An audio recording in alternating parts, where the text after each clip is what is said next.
Okay. So, good evening, everyone. A very warm welcome to our forum discussion on Move It or Lose It Strategies to Break Free from a Sedentary Lifestyle. I'm Malinisha MUTHAMIL, and I'll be your moderator for today's session. So, here with us, we have three wonderful human beings as our honorable panelists. Today, they will be sharing with us vast amount of information and experiences regarding our topic.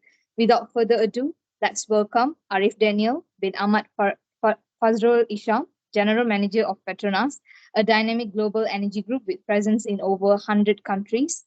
And then our second panelist, Nur AMIERA BATRISYIA BINTI SHARIFUL IZAM, Vice President of Malaysian Dietitian Association. And our third panelist, Nur EMYLIA NATASHA BINTI HABROZI, the founder of UK Physio, an award-winning and top physiotherapy rehabilitation center at KL. So now let's dive into the discussion. What exactly sedentary lifestyle is? So sedentary lifestyle is a form of lifestyle characterized by prolonged periods of immobility or lifestyle led by one who is physically inactive or does little or no movement or exercise. So, in the modern epoch, the sedentary lifestyle has become an epidemic and emerged as a ubiquitous predicament infiltrating the lives of many. So, the modern conveniences and technology marvels that streamlined in lives have paradoxically shackled us to a sedentary existence. Many reported that this sedentary lifestyle, which involves inactivity and a dearth of physical exercise, possess a plethora of deleterious effects on physical and mental well-being. So this can be proven based on the website of WHO. Says that a sedentary lifestyle can have serious implications for people's health because approximately 2 million deaths per year are attributed to physical inactivity, prompting WHO to issue a warning that a sedentary lifestyle could be very well be among 10 leading causes of death and disability. So many articles also highlights that a sedentary lifestyle increases risk of chronic diseases such as obesity, diabetes mellitus, certain types of cancers and cardiovascular diseases. And also slowly, it may increases the risk of reducing our lifespan. So beyond the corporeal real, the sedentary lifestyle casts its shadow upon mental well-being associated with heightened stress levels, anxiety, and even depression. So I would like also to share regarding the global childhood obesity epidemic, which has been a hot topic in the past few decades. Based on the text on obesity evidence hub, World Obesity estimates that in 2020, 175 million children aged 5 between 5 and 19 years were living with obesity globally, which is due to recent sedentary habits like consuming high calorie food, reducing outdoor activity, and poor mental health.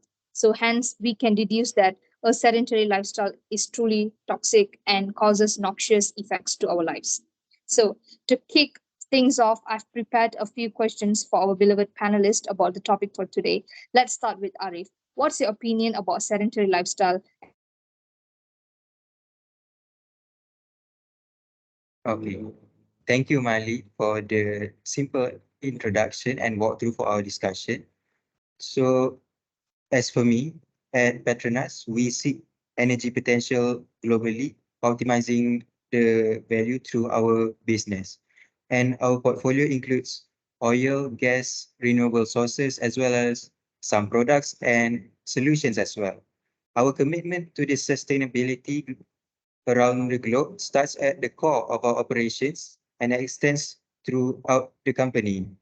We value our people and our partners to grow our business because they are the ones that drive the business, they drive the company to success.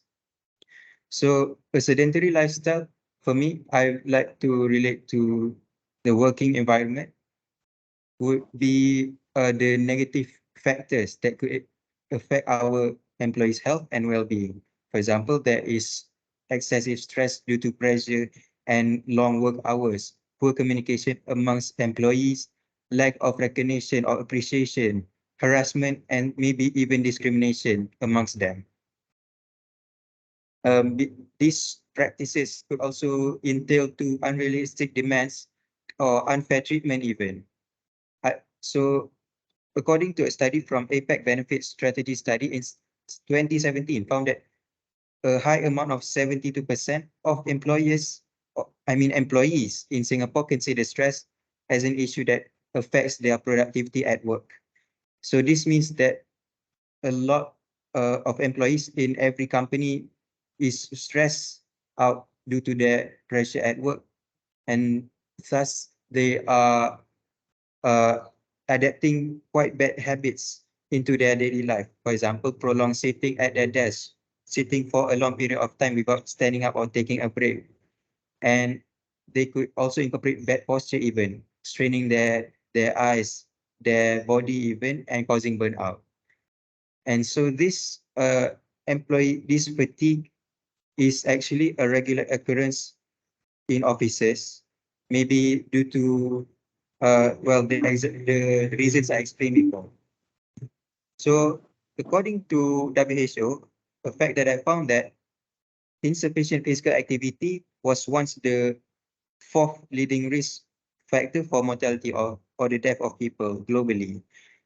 Approximately 31% of the global population aged 15 years engaged in insufficient physical activity, which leads to about 3.2 million deaths yearly.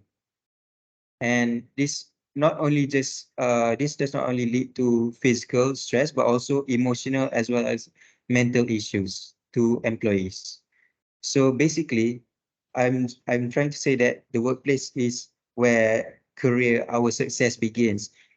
And it should be that every business or company should provide a convenient workspace for the employees, from the highest management to down to even the cleaning staff even. We should take care of the employees because they are the ones who spend most of the time of their day, around 8 hours each day in their offices at our company, to help grow our business. So it is important to reevaluate how an office could affect employees, because once again, the employees itself is a company's most valuable asset. Thank you. That's all from me. Thank you, Arif. Thank you for your insights. Now we move on to our second panelist, Amira. What's your opinion? So, good afternoon to Ms. Moderator and all of the panelists. Thank you for the question and nice insight from the first panelist. So, from dietitian point of view, sedentary lifestyle characterized by lack of physical activity and also movement. And also, it is associated with prolonged sitting. Individuals with sedentary lifestyle keep engaging in behaviors that expend very little energy in their daily life. So I would like to say that this kind of situation correlated with COVID-19 pandemic, since we frequently live homebound, because COVID-19 lockdown have reduced physical activity and increased sedentary lifestyle. Based on study conducted in one of Japan university in 2020, um, 2018, sorry, because of the nature of behavioral measures, it's possible that the COVID-19 pandemic had a greater impact on sedentary behavior than on other health habits. This would have decreased energy expenditure through a number of channels, including decreased muscle mass and physical activity. I'm sorry for the date, it is 2020. Okay. So basically, if we can look in the COVID-19 itself, it has reduced our physical activity and increased sedentary lifestyle because we can move anywhere, especially during lockdown. So that's all from me. Thank you. Thank you, Amira. So let's hear from Emilia. What about you, Emilia? Okay, thank you very much to our Miss Moderator, Miss Malinisha. When we talk about sedentary lifestyles, of course, we can't miss the implications and the effects on bones, which are one of the most important parts of our body.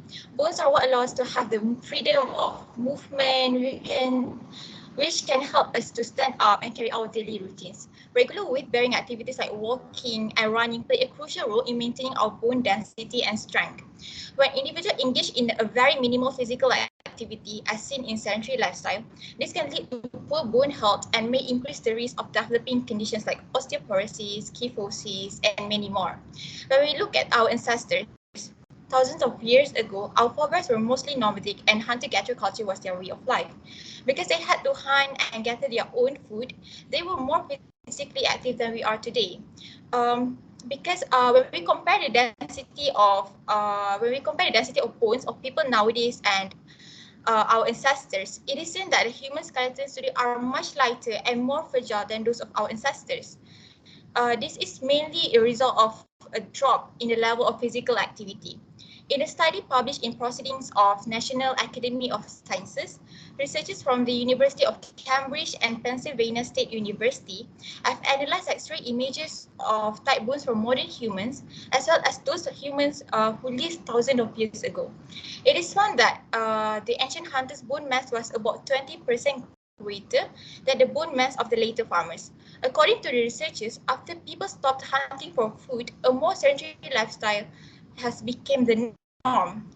Um, this sedentary lifestyle has led to a more delicate, lighter, and weaker bone. So this truly proved the association between sedentary behavior and poor bone health. So I think that's it from my point of view. Okay, so thank you, panelists. So now we're gonna move. Sorry. Okay. So we're gonna talk about because based on our panelists, it's evident that sedentary lifestyle is extremely insidious. So but not to worry because there are multiple ways to combat sedentary lifestyle, as mentioned in our forum title today. So sedentary lifestyle can be overcome by performing some modification in our daily practices. For example, like changing food habits, changing our lifestyle to technological solutions. Plus, it's crucial for us to fix our sedentary habits as we can uplift our life and then can prevent others from affected by chronic diseases. So let's listen to our panelists regarding this. Arif, based on your opinion, what are the strategies to fix sedentary lifestyle? Okay, so strategies to fix a sedentary lifestyle. In a workplace, I'd say first one of them would be to incorporate more physical activity into our daily lives. For example, park.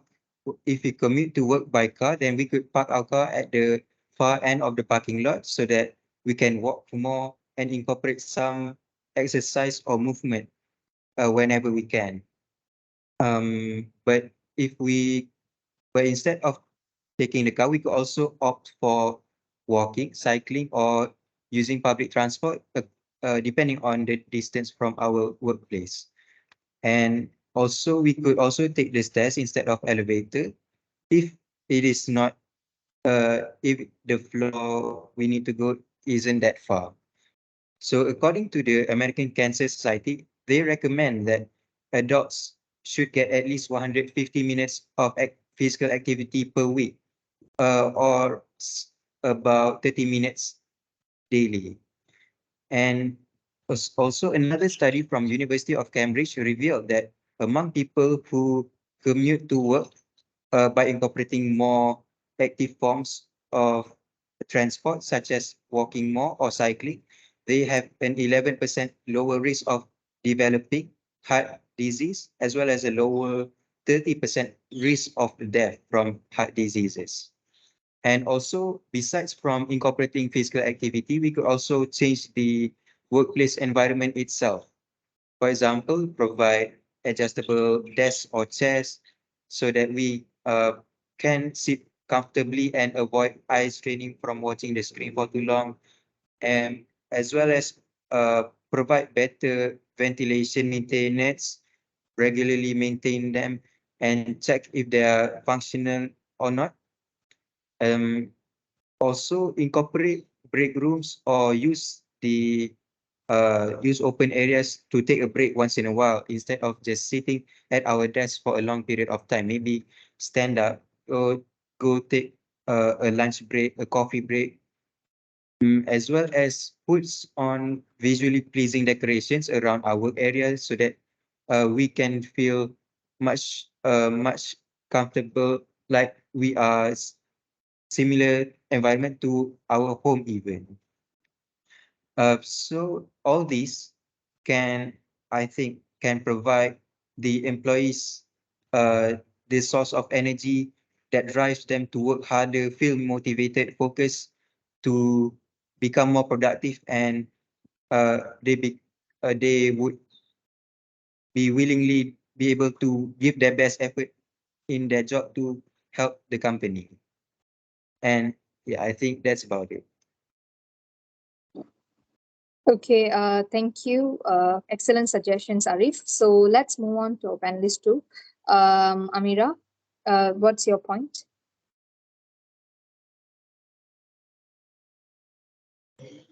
Okay, thank you for the answers, and also thank you, Ms. Moderator, for the question. So, from my point of view, basically, food, I will be talking about in terms of food. So basically, food is essential in our life. So in order to maintain our health in a good shape, we must control our diet. So in order to control our diet, we must be mindful with what we are eating. This could be done with portion control that will contribute in managing weight loss. As taught by our Ministry of Health, healthy eating principle is quarter health. And also, according to the Centers for Disease Control and Prevention, people who gradually lose weight through healthy eating and regular exercise are the most successful in maintaining their new weight. They focus less on calorie deficits and more on living healthfully. So based on the evidence itself, it is important for us to control our diet and take a balanced meal, especially in portion control. So, moreover, we have to stay hydrated, as mentioned by um,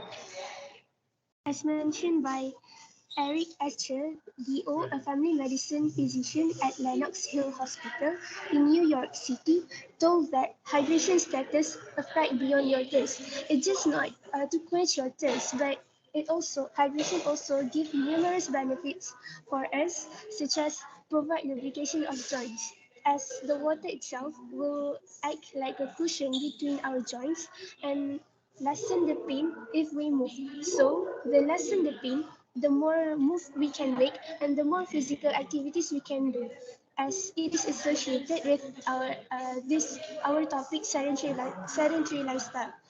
Hydration also aid in weight loss. This study conducted in 2014, 50 overweight females drank 500 milliliters of water 30 minutes before breakfast, lunch, and dinner, in addition to their regular water consumption for 8 consecutive weeks. The participants experienced a reduction in body weight, body fat, and body mass index. So clearly stated that hydration also aids in weight loss. That's all from me. Thank you. Thank you, Amira. So, what about our panelist three? Emilia, what's your idea? Okay, thank you very much to our moderator. I am pleased to discuss on how to combat a sedentary lifestyle from the comfort of our homes. As remote work becomes increasingly more prevalent in today's life, the need for adaptable and more accessible wellness solutions has never been more crucial. Subscribing to a virtual physiotherapy session or watching instructional videos that has been provided by Physiotherapy Center aligns seamlessly in incorporating an active lifestyle in our daily life. With the ability to access personalized fitness guidance anywhere, I believe that we can easily integrate the physical activity into our work from home routine, and we should never have any excuses anymore. And this visual physical coach method is proven to be more effective than the traditional way of physiotherapy session. A double-blind randomized controlled trial published in the PubMed journal in 2022 has demonstrated the effectiveness of home exercise programs delivered via video for individuals with chronic low back pain. Through this study, it is found that the patients with chronic low back pain who followed an unsupervised home intervention supported by the individualized video exercise program showed a greater post-treatment improvement.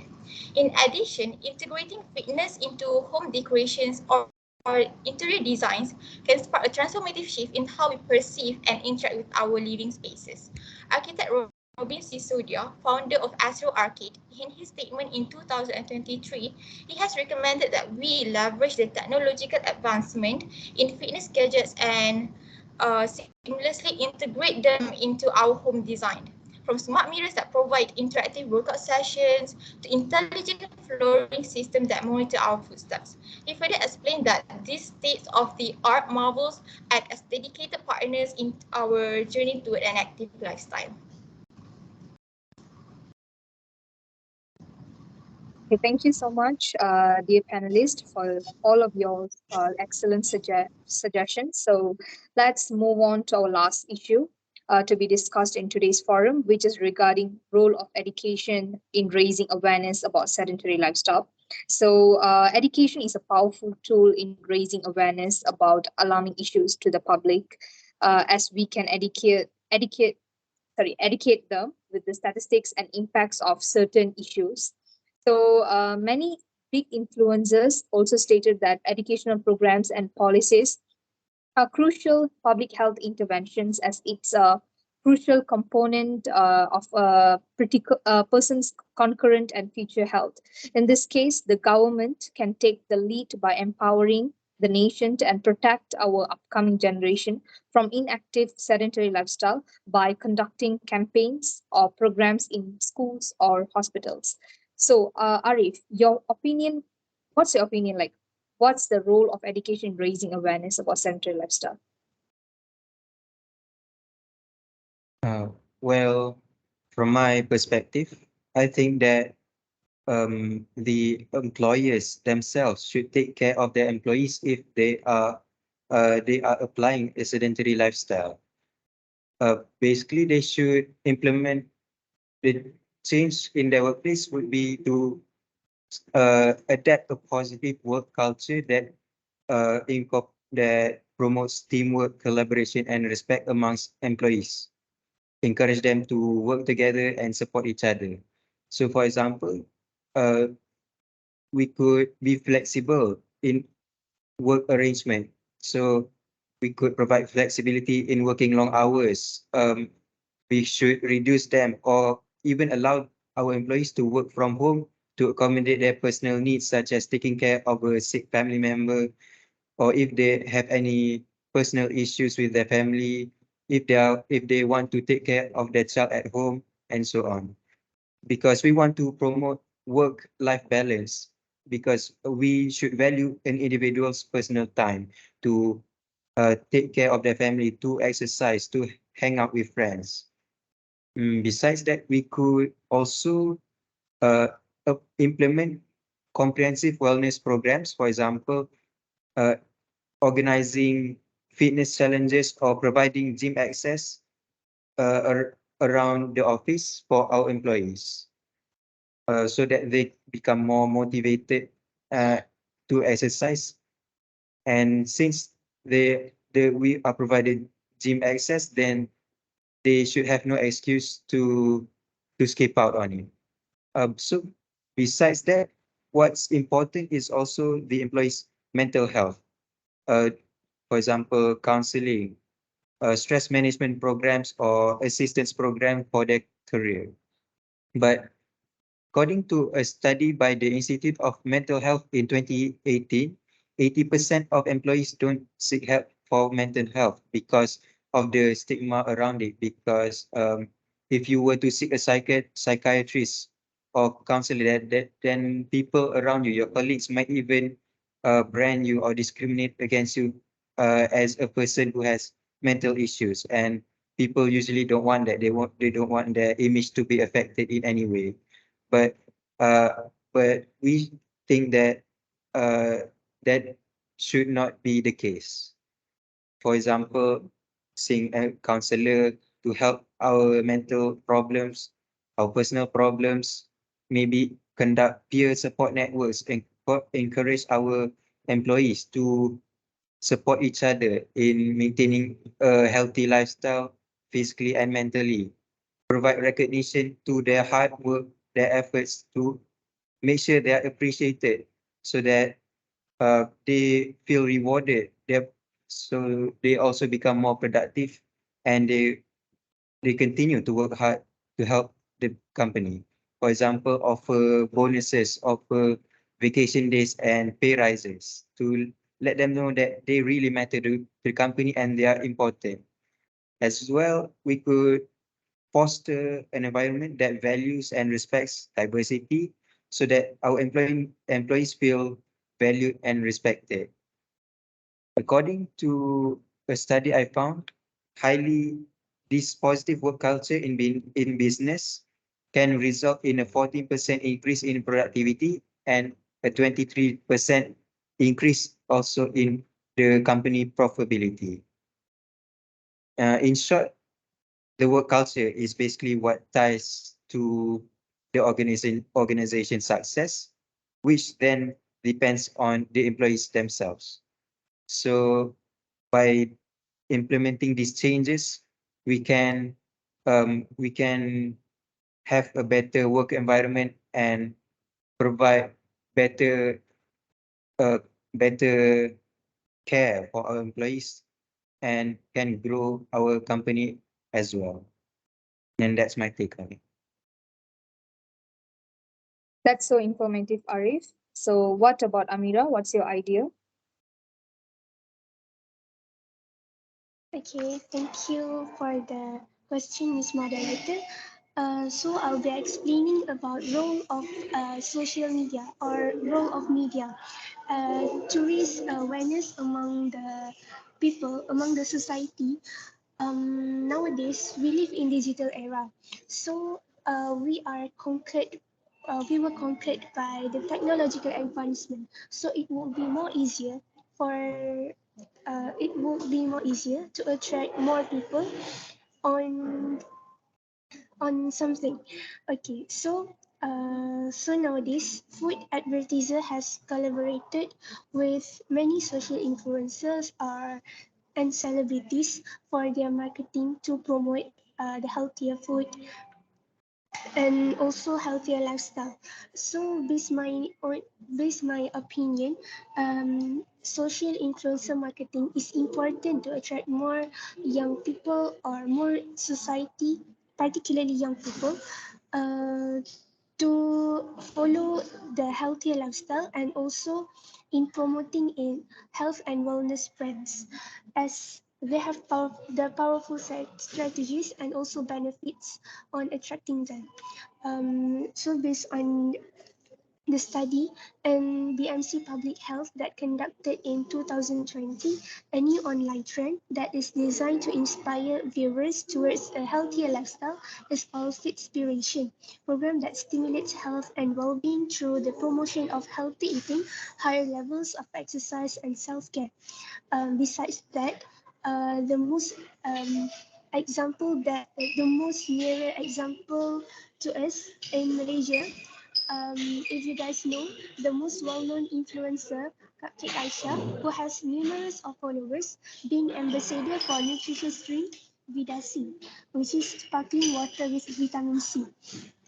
I'm sure this is important in nowadays to attracting more young people to live in healthy lifestyle. So that's all from me. Thank you so much, Amira. Last but not least, Emilia, what's your idea? What's your point? Okay, thank you, moderator, for such an interesting question. In my point of view, one of the most amazing ways to instill an active lifestyle in the future generation is by forming a collaboration between the healthcare professional. So from my side is physiotherapists and also educational institutions to integrate physical activities into regular curriculum at school. As one of the panelists, I emphasize the need for a comprehensive approach that goes beyond the traditional academic curricula. I think this collaboration is very crucial in advocating for inclusion of physical education, programs that focus on overall fitness, including strength training, flexibility exercises, and also aerobic exercises. For instance, workshops led by credible physiotherapists on body postures can be held to instill proper postures and to prevent musculoskeletal injuries in the students. Collaboration can also be made with the physical education teachers to implement fitness testing and personalized training program, making physical activity more engaging and tailored to individuals' needs. I strongly believe that this initiative can contribute to cultivate active lifestyles among students so that they can implement them later on in their adulthood. Research published in Department Journal in 2023 has suggested that participation in sports during adolescence is associated with high levels of physical activity in adulthood, indicating that school sports can instill a lifelong habits.